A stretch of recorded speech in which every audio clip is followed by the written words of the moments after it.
Welcome to Voices for Impact, the podcast. Started during the COVID-19 pandemic and made in Syracuse, Voices for Impact is full of conversations with thought leaders from around the world that have made significant accomplishments in their lives and have gone through their own challenges, but have made it through those adversities and made positive impacts through their work. I'm your host, Danielle Mensing, and as a fundraiser for a nonprofit, I believe the most valuable tool you can give yourself is making a positive impact on others and your community.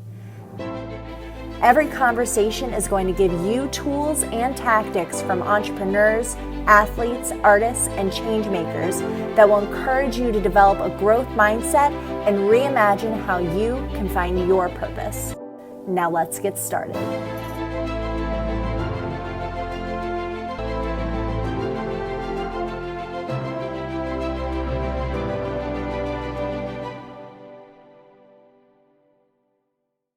Welcome to another episode of Voices for Impact. My name is Danielle Mensing, founder of Voices for Impact, and today I am chatting with Annie Taylor. Annie is the founder of an online design shop called Annie Taylor Designs, as well as the creator of Gratikids, a program that incorporates activities and lessons to teach children gratitude. The idea for Gratikids was born when Annie was asked to coordinate the annual food can drive at her son's school, and she noticed that most kids came in with their canned goods but had absolutely no understanding of why they were doing it. So Annie decided to she wanted to help them connect the dots on why giving back to our community is so important. So Annie, thank you so much for having a conversation with me today. Thank you for inviting me. Happy to be here.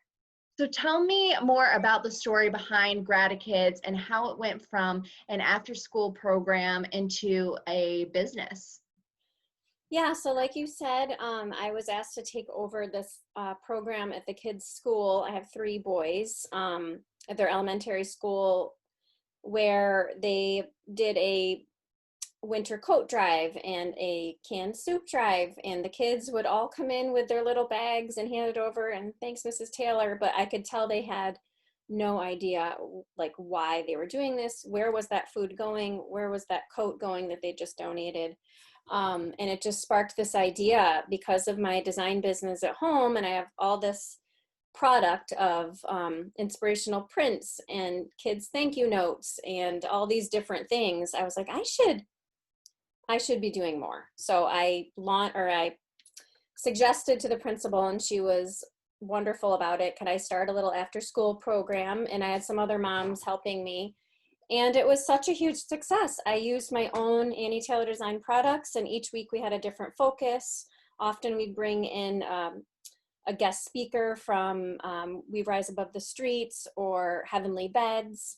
And I could just see, you could actually see the kids starting to connect the dots on why this was so important. And one of the times we packed lunches for the homeless and slipped in our kindness notes. And then the kids actually went and delivered those lunches to our homeless friends in downtown Syracuse. And it was just powerful. So I didn't want to lose that momentum, especially with my own three boys. I'm trying to, raise good kids here too. And it really all came down to being a mom and how could I raise three kids to participate in their community and to just be good humans. So yeah, I turned it into, I trademarked Gratikids and I put it as an arm of Annie Taylor Design, and it's just starting to take off from there. Yeah, so you can go on your website, right? And there's like a whole kit called the Gratikids Kit, right? Yes. And what's inside of that?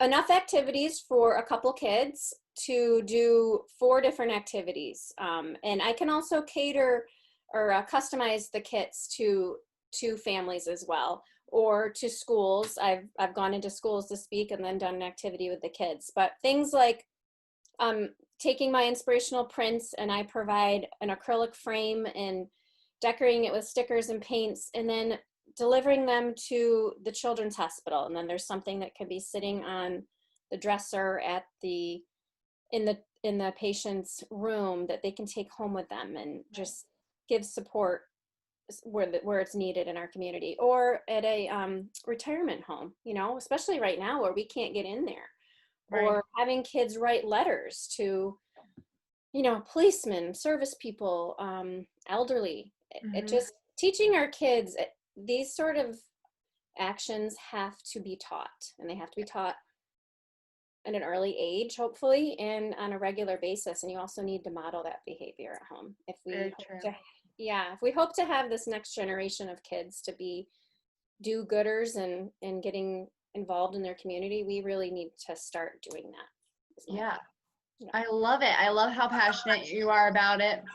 And I love that this idea is really something that's just so needed in our school systems and even at home with kids that aren't yet in school, just teaching them the basics of giving back and having gratitude for the things that they have, but also sharing those good feelings and positive energy to other people. Now, what do you think is that skill or characteristic about you that has helped you achieve your goals as a creator of two successful businesses?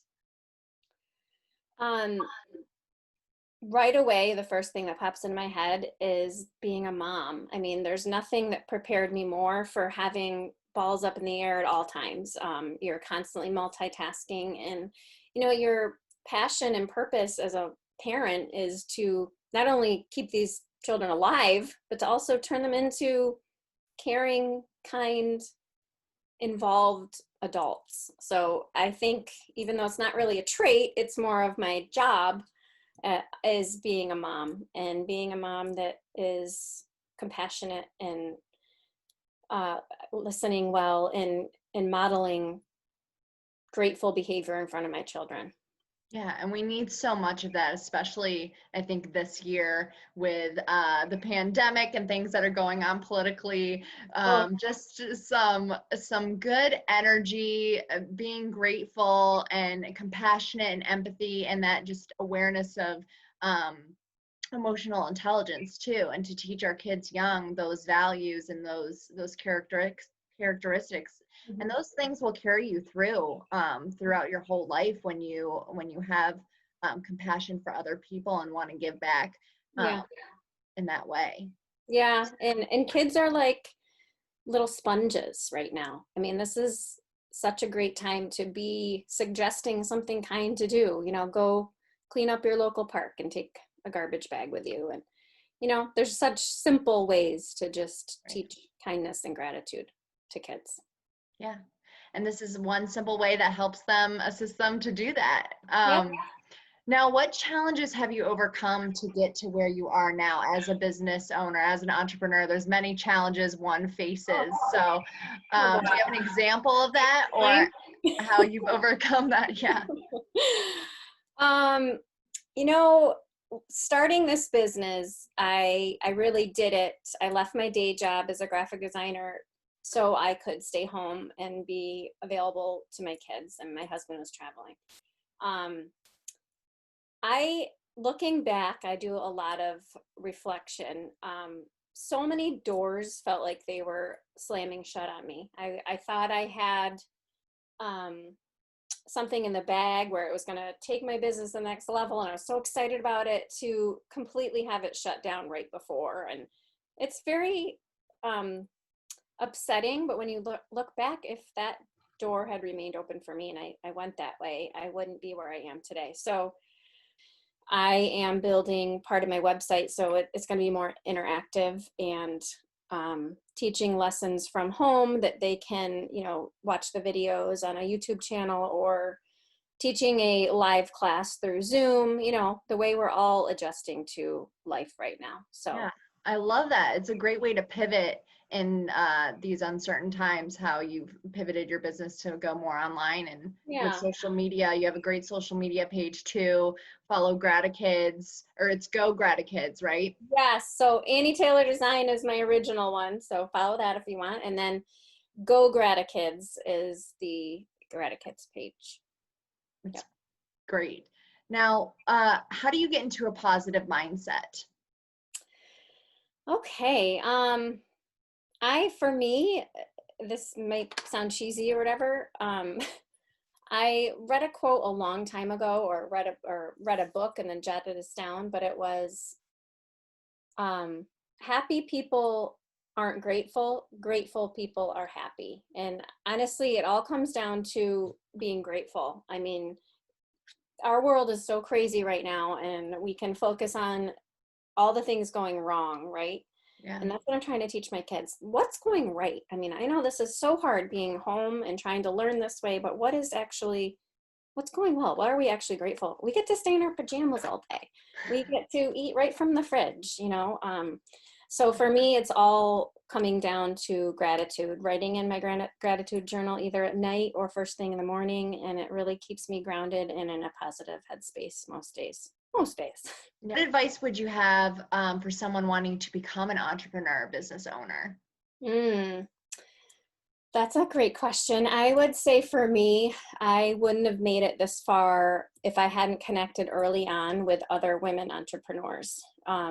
We were all starting businesses around the same time. We used to meet regularly for coffee. And when you're working alone, you feel like you're working in a vacuum a lot of the time. And even someone that tends to be a little more introverted, I still needed that creative outlet to talk it out with other women that knew what I was going through. So I would say for sure set up your tribe that can support you and walk you through this, because it's hard. And for me, you're not making much money. You better be passionate and you better have a good support system is my thought.